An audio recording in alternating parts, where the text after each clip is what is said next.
प्रणाम भगवान। ओम श्री गुरुवे नमः।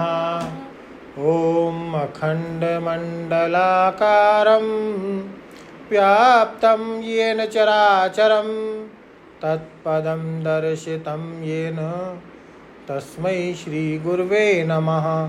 ओम शांति शांति शांति। ओम ब्रह्म ज्ञान और उसकी साधना द्वारा स्वामी अखंडानंद सरस्वती जी महाराज द्वारा भगवान स्वामी जी सूक्ष्मत्वात् तद विज्ञेयम की व्याख्या कर रहे थे। स्वामी जी कहते हैं अविज्ञेय शब्द का दो अर्थ होगा। पहला, विज्ञेयात व्यतिरिक्तम अविज्ञेयम, विज्ञेय से जो परिलक्षण है उसको अविज्ञेय कहते हैं। विज्ञान की त्रिपुटी से जो पृथक है, विज्ञान का विषय जो नहीं है, वह अविज्ञेय है। और दूसरा, नास्ति विज्ञेयम यस्मिन्, जिसमें विज्ञेय नाम की वस्तु है ही नहीं, ऐसा है अविज्ञेय। ऐसा अपना आपा है जिसे कुछ अविज्ञेय नहीं है।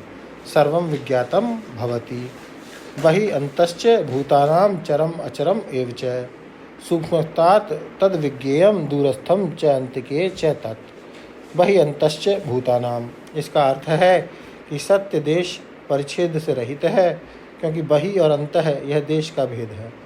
बाहर भी वही, भीतर भी वही। इसका अर्थ हुआ कि अंतश्च बही कल्पना का अधिष्ठान और प्रकाशक स्वयं प्रकाश अद्वितीय आत्म चैतन्य ही है।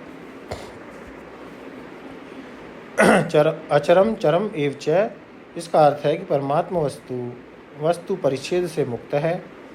अचरत्वेन जो भास रहा है और चरत्वेन जो भास रहा है, उसमें एक अद्वितीय सर्वाधिष्ठान, कल्प्याधिष्ठान, कल्पना अधिष्ठान, कल्प कल्पना उभय अधिष्ठान, सर्वभाषक स्वयं प्रकाश आत्म चैतन्य ही है। दूरस्थम च अंतिके च तत्, यह काल परिच्छेद का निवारण करने वाला है। करोड़ों बरस दूर जो चीज़ मालूम पड़ती है और जो चीज़ अभी एक सेकंड में होने वाली है, वह काल परिच्छेद कल्प है। क्योंकि अनंत अधिष्ठान में देश परिच्छेद, काल परिच्छेद, वस्तु परिच्छेद होना शक्य नहीं है, इसलिए अंतःकरण द्वारा ही जैसे रज्जु में सर्प की कल्पना होती है, ऐसे देश काल वस्तु के अभाव अधिकरण अनंत ब्रह्म में देश काल वस्तु की केवल कल्पना ही होती है। इसलिए जो कल्पना अविच्छिन्न चैतन्य है, वही कल्प अविच्छिन्न चैतन्य है। जैसे सर्प भ्रांति अविच्छिन्न चैतन्य ही सर्प अविच्छिन्न चैतन्य है, दोनों में कोई अंतर नहीं है। इसी प्रकार अनंत में यह देश काल वस्तु रूप प्रपंच दिखाई पड़ रहा है। इस प्रपंच की कल्पना से अविच्छिन्न चैतन्य जो है, वही कल्प प्रपंच अविच्छिन्न चैतन्य भी है। इसका अर्थ है तत्तया और त्वमतया और उभयता प्रत्येक चैतन्य अभिन्न ब्रह्म ही भास रहा है। अब इस श्लोक में चौथी बात देखो।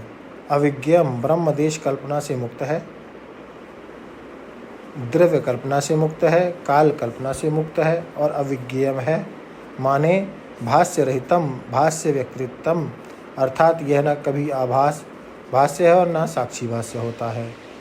ऐसी वेदांत की प्रक्रिया कि घट आभास भाष्य होता है और आभास जो है वह साक्षी भाष्य होता है।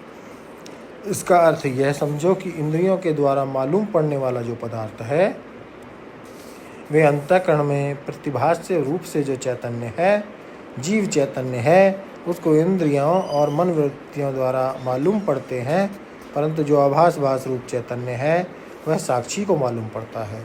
तो घटादि जो है, अयम घट अयम पट इत्यादि, ये तो आभास भाष्य पदार्थ है, परंतु अहम घटाम जानामि, यह जो घट का ज्ञाता असमर्थ है, यह जो घट का ज्ञाता अहम अर्थ है, वाच्यार्थ रूप, वह साक्षी भाष्य है।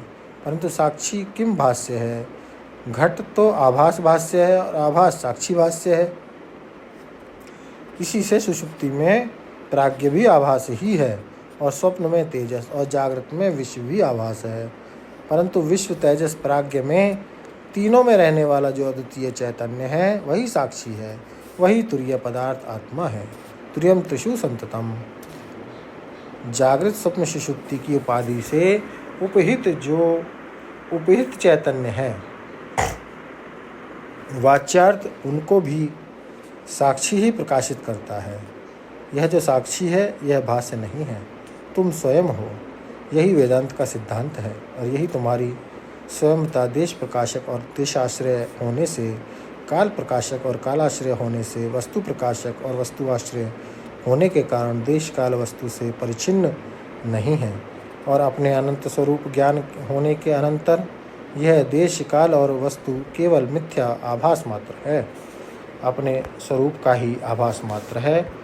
अपना स्वरूप ही तद रूपेण भास रहा है। इसी से यह आभास को दृष्टि में रखकर बोलते हैं बहि अंतश्च भूतानाम चरम अचरम एव च दूरस्थम च अंतिके च तत्। इसकी व्याख्या को और आगे बढ़ाएंगे भगवान अगले सत्संग में। ओम शांति ही शांति ही शांति। प्रणाम भगवान।